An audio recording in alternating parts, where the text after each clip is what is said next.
बिस्मिल्लाहिर्रहमानिर्रहीम। यूनिट 5 के लेक्चर 3 में आज हम नॉन प्रोबेबिलिटी सैम्पलिंग पे बात करेंगे। लास्ट लेक्चर में हमने प्रोबेबिलिटी सैम्पलिंग डिस्कस की थी। प्रोबेबिलिटी सैम्पलिंग में हमने पढ़ा था कि प्रोबेबिलिटी सैम्पलिंग का मतलब ये होता है कि वो सैंपल जिसमें जितने पॉपुलेशन के एलिमेंट्स होते हैं उन सबको इक्वल चांस मिले कि वो सैंपल का हिस्सा बन सके।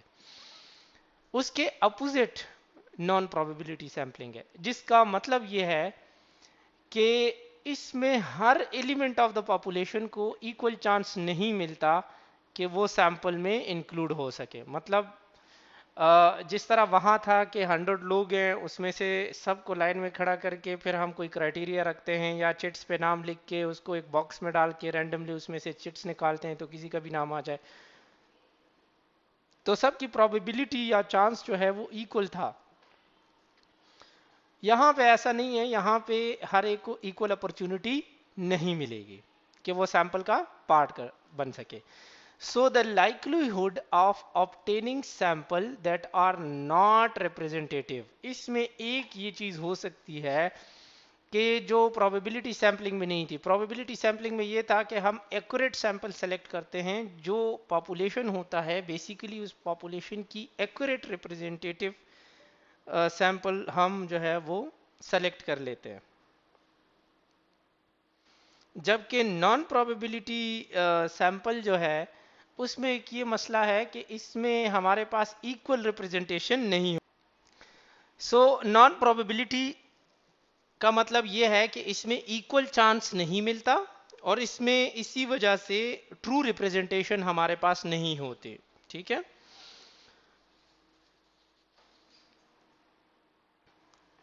इसके कुछ टाइप्स हैं जो कि हमने इनिशियल जो अगर आप देखें तो यहाँ पे हमने टाइप्स में बात की थी जब सैंपल, और ये देखें इसमें नॉन प्रोबेबिलिटी में हमने कुछ सैंपल्स की बात की थी जिसमें हमने convenient sample, quota sample, purposive sample, network sampling और कंसेक्यूटिव सैंपलिंग इसका जिक्र भी किया था। तो आज हम नॉन प्रोबेबिलिटी सैंपल में ये पढ़ेंगे।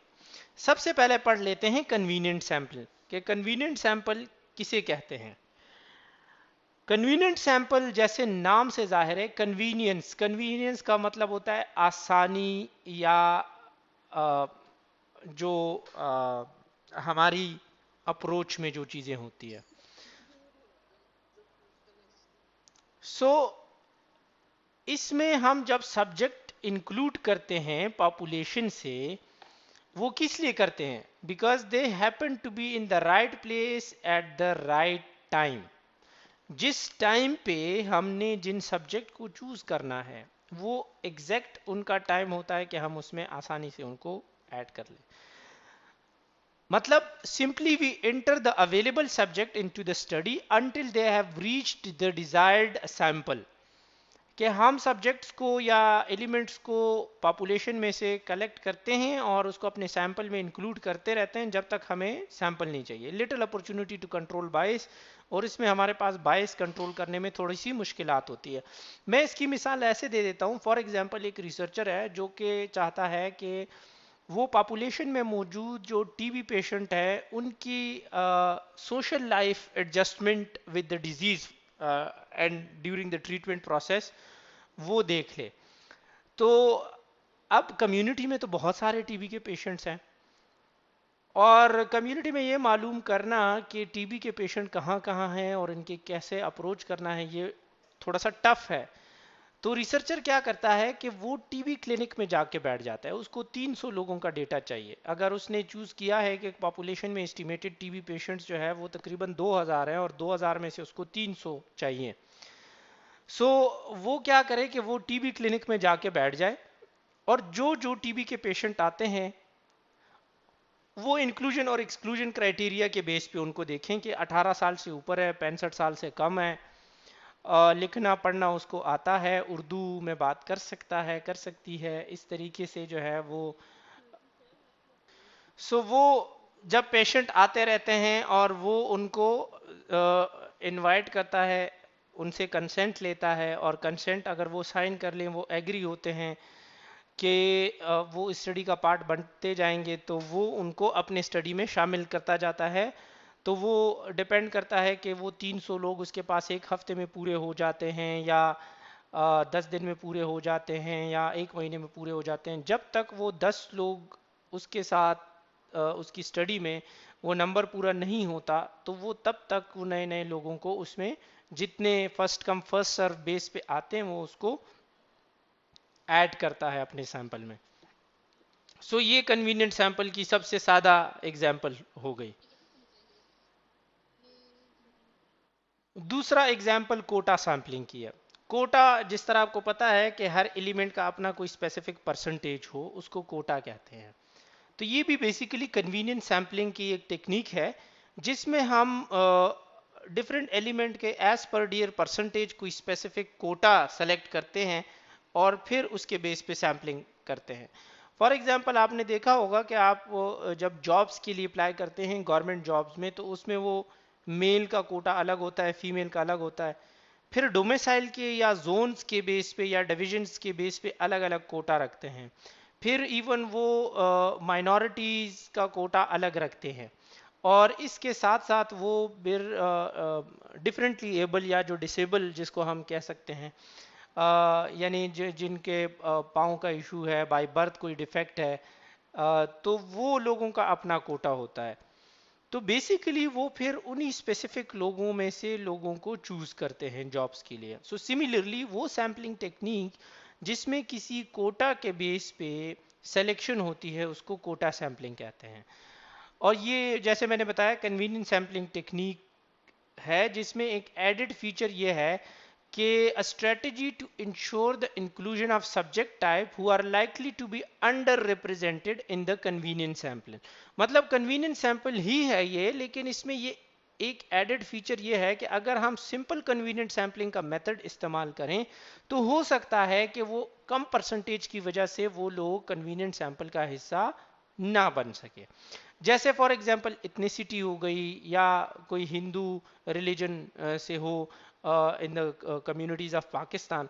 सो अगर यही टीबी के पेशेंट का जो सैंपल सेलेक्ट करने वाला रिसर्चर है, अगर ये एक हफ्ते में इसके पास 300 पेशेंट आते हैं और हो सकता है कि वो 300 पेशेंट जो उसके रिसर्च में ऐड होते हैं तो वो बेसिकली उसमें कोई भी हिंदू ना हो, कोई भी अदर रिलीजन माइनॉरिटीज में से जैसे आते हैं, क्रिश्चियन हो गए, सिख हो गए या किसी और कम्युनिटी का हो, तो वो उस एक हफ्ते के दौरान में उस क्लिनिक में ना आए जिसकी वजह से वो उस सैंपल का पार्ट ना बन सके। क्योंकि देखें हर इंसान की सोशल एडजस्टमेंट जो है इसमें जो डिफरेंट सोशो कल्चर बैकग्राउंड्स होते हैं, रिलीजियस बैकग्राउंड होती है, इकोनॉमिक सिचुएशंस होती हैं, ये सारा अपना अपना रोल प्ले करती है। तो अगर हम इसमें जो है वो किसी दूसरे रिलीजन का या एथनिक बैकग्राउंड कल्चर के लोगों का इसमें ऐड कर ले उनकी परसेंटेज के हिसाब से कि चले 300 में कम से कम जो है हम 10 या 20 लोग ऐसे लें जो कि नॉन मुस्लिम हो, तो वो 10 या 20 लोग आउट ऑफ 300 जब इस तरीके से हम उसमें से कोई सिलेक्शन करें कोटा की बेस पे, उसको हम कोटा सैम्पलिंग कहते हैं। तो कोई भी स्पेसिफिकेशन जिसकी बेस पे हम सेग्रीगेशन कर सकें और first come first serve base पे अपनी कन्वीनियंस को देखते हुए हमारे पास जब हम सैंपल चूज करते हैं उसको हम कोटा सैम्पलिंग कहते हैं। इसके बाद आता है पर्पजिव सैम्पलिंग। पर्पजिव सैम्पलिंग जिस तरह नाम से पता है, it is purposeful sample selection जो कि जजमेंट के बेस पे होता है और इसमें selection purely based on the purpose होती है। हमारी रिसर्च का जो पर्पज है कि फॉर एग्जांपल मैं ये कहूँ कि मुझे टीबी के वो पेशेंट जिनको और कोई डिजीज नहीं हो, तो वो स्पेसिफिकेशन ऐड कर ली। अब वो वाले पेशेंट जिनको टीबी के साथ ब्लड प्रेशर का, शुगर का या कोई और जो है मसला हो सकता है, जैसे आर्थराइटिस हो, ऑस्टियोपोरोसिस हो या कोई भी हो सकता है, मैं उनको एक्सक्लूड करूं कि नहीं, मुझे पर्पसफुली स्पेसिफिकली जो है उन लोगों को चूज करना है क्योंकि मैंने खास तौर पे टीबी के पेशेंट्स जो कि बाकी किसी हेल्थ कंडीशन या डिजीज के साथ ना हो उनकी social adjustment social life adjustment देखनी है। सो ये टाइप ऑफ सैंपल सिलेक्शन जिसमें हम स्पेसिफिकेशन करें बेस्ड ऑन आवर पर्पस, हमारा ऑब्जेक्टिव जो रिसर्च का होता है कि उसी को हम फोकस करके उसी के अराउंड के जो सैंपल होते हैं उसको चूज करें, तो उसको कहते हैं पर्पसिव सैंपलिंग। तो देखें इसमें ये नॉन प्रोबेबिलिटी कैसे बन गया कि बहुत सारे वो पेशेंट जिनको टीबी भी है और जिनको हाई ब्लड प्रेशर या शुगर या और बहुत सारी बीमारियां हैं, उनको भी तो सोशल लाइफ एडजस्टमेंट की नीड होती है। वो भी तो अपनी लाइफ को उसी तरीके से एडजस्ट करते हैं जिस तरह वो टीबी वाले पेशेंट करते हैं जिनको और कोई बीमारी नहीं होती। तो ये नॉन प्रोबेबिलिटी ऐसे हो गया कि उनमें उन लोगों को इक्वल चांस नहीं मिला, बल्कि स्पेसिफिकली कुछ खास लोगों को चांस मिला पर्पस के बेस पे। सो इसीलिए ये फिर इक्वल चांस वाली बात यहाँ पे नहीं आती और ये नॉन प्रोबेबिलिटी सैंपल बन जाता है। इसमें conscious selection of certain participant होती है, जैसे मैंने बताया कि हम स्पेसिफिकेशंस की तरफ जाते हैं and along with that select information of those cases which are rich. मतलब ये है कि हम वो वाले केसेस चूज करते हैं जिनसे हमें बेसिकली ऐसी इंफॉर्मेशन मिले जो हमें रिच डेटा प्रोवाइड कर सके। फॉर एग्जांपल मैं उन लोगों को चूज करूं जो, अब मैंने सोशल एडजस्टमेंट देखनी है तो मैं सोशली एक्टिव लोगों को चूज करूं। फॉर एग्जांपल मैं ये कहूं कि टीबी के वो पेशेंट्स जो कि कंबाइंड फैमिली सिस्टम में रहते हैं, एक्सटेंडेड फैमिलीज में रहते हैं, अब वो पेशेंट जो ओल्ड एज होम में रहते हैं या फिर इस तरह जॉब के लिए अकेले हॉस्टल्स में रहते हैं, तो मैं ये कहता हूँ कि सोशल लाइफ में उनकी चूंकि फैमिली लाइफ इंक्लूडेड नहीं है क्योंकि वो अकेले रहते हैं, तो उनको हम चूज नहीं करते और इसी वजह से फिर वो हमें वो rich data which is related to the family role in social adjustment वो नहीं प्रोवाइड कर सकते, तो हम फिर उनको चूज नहीं करते, बल्कि हम पर्पसफुली उन्हीं केसेस को चूज करते हैं जिनकी एक्सटेंडेड फैमिली हो, जो जिनको कोई और डिजीज ना हो अदर देन टीबी, और वो सोशली एक्टिव हो। तो वो हम कहते हैं कि ये रिच केसेस है, इसीलिए हमने इनको चूज करना है ताकि हमें ज्यादा सही डेटा मिल सके। नेक्स्ट टाइप इज नेटवर्क या स्नोबॉल सैंपलिंग। सिंपल मिसाल ये है कि देखिए आप में से बहुत सारे लोग जो है वो नॉर्दर्न एरियाज गए होंगे सर्दियों में, या मरी की तरफ तो ऑलमोस्ट सारे लोग एक बार चक्कर लगा चुके होंगे।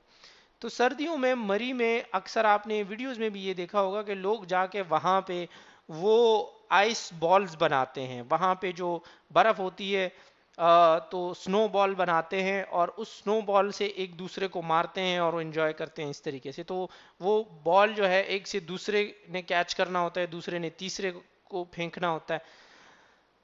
ये एक तरीका ऐसा है जो कि हमने रेप्लिकेट किया है, रिसर्चर्स ने इनको रेप्लिकेट किया है सैंपल में। अब ये कैसे कि ये नॉन प्रोबेबिलिटी का एक स्पेशल मेथड है जिसमें डिजायर्ड सैंपल को कैरेक्टरिस्टिक के बेस पे चूज किया जाता है और वो ऐसे क्वालिटीज या कैरेक्टरिस्टिक होते हैं जो बहुत रेयर होते हैं।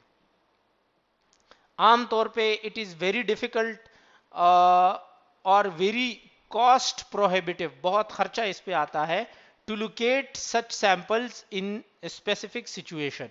इसीलिए स्नोबॉल सैंपल जो है that relies on referral from initial subject to generate additional subjects. While this technique can dramatically lower search cost, it comes at the expense of introducing bias because the technique itself reduces the likelihood that the sample will represent a good cross section from the population. इसका मैं मतलब समझा देता हूँ। ये snowball में हम जान पहचान के बेस पे सैंपल सेलेक्ट करते हैं, एक सिंपल बात। दूसरी बात यह है कि चूंकि जब बहुत कोई स्पेसिफिक कैरेक्टरिस्टिक बहुत मुश्किल होती है आइडेंटिफाई करना, तो जब हम रेफरल के बेस पे हमें कोई बताता है कि आपको सेम कैरेक्टरिस्टिक वाला सैंपल उधर मिल जाएगा, वो फिर उसके पास जाके उनसे डेटा लेते हैं, फिर वो हमें 2 और का बताता है, फिर उन 2 के पास जाते हैं, वो फिर हमें 3 और का बताते हैं, फिर उन 3 के पास जाके इंट्रोड्यूस करते हैं, तो इससे हमें कॉस्ट तो कम हो जाती है, टाइम भी सेव हो जाता है और हमें डायरेक्ट अप्रोच करने का तरीका मिल जाता है। लेकिन इसमें बायस बायसनेस इंट्रोड्यूस होती है। बायसनेस का मतलब ये है कि इसमें हमारे पास सेलेक्ट करने में वो जो सैंपल है, हो सकता है चूंकि हमें दूसरे ने रेफर किया है, हमें नहीं पता कि वो कितना एक्यूरेट रिप्रेजेंटेशन है पॉपुलेशन की, ये बायसनेस इसमें हो सकती है। दूसरा ये है कि इसमें चूंकि आप इंट्रोड्यूस करते हो खुद को और जिसने आपको रेफर किया है उसका नाम लेके, तो उसमें कॉन्फिडेंशियलिटी और एनोनिमिटी का कॉन्सेप्ट ऑन रिस्क होता है। ये सैंपल हम मिसाल ले सकते हैं कि कौन कौन से कम्युनिटीज़ में या जगहों में हम इसको यूटिलाइज कर सकते हैं। फॉर एग्जांपल आपने बहुत सारे ऐसे रिसर्चेस देखे होंगे जिसमें HIV के पेशेंट्स, जो कि आम तौर पे कम्युनिटी में लोगों को नहीं बताते कि उनको HIV है, जिनमें रेप विक्टिम्स जिनके साथ सेक्सुअल हरासमेंट या इस तरीके से कुछ चीज़ें होती है, या वो वाले साइकोलॉजिकल पेशेंट्स जिनको डिप्रेशन की बीमारी है लेकिन आम तौर पे वो कम्युनिटी में नहीं बता पाते लोगों को, या इसी तरीके से सेक्स वर्कर्स से, अगर प्रोस्टिट्यूट से अगर आप डेटा कलेक्ट करते हैं सेक्सुअली ट्रांसमिटेड डिजीज़ के हवाले से, या उनकी लाइफस्टाइल के बारे में, या मुआशरे में उनकी ज़िंदगी कैसे गुजर रही है, या उनके हेल्थ कंडीशंस के बारे में, तो वो खुलेआम आपको डेटा नहीं देते। बल्कि इस तरह की सिचुएशन में ये होता है कि आप फॉर एग्जांपल किसी एक HIV पेशेंट को लोकेट करते हैं, उसके पास जाते हैं, उनसे आप डेटा लेते हैं और फिर पूछते हैं कि क्या आपको इस तरह कुछ और का पता है जिनको भी HIV है और इस तरह की सिमिलर डेटा मुझे इसी रिसर्च के लिए प्रोवाइड कर सकते हैं।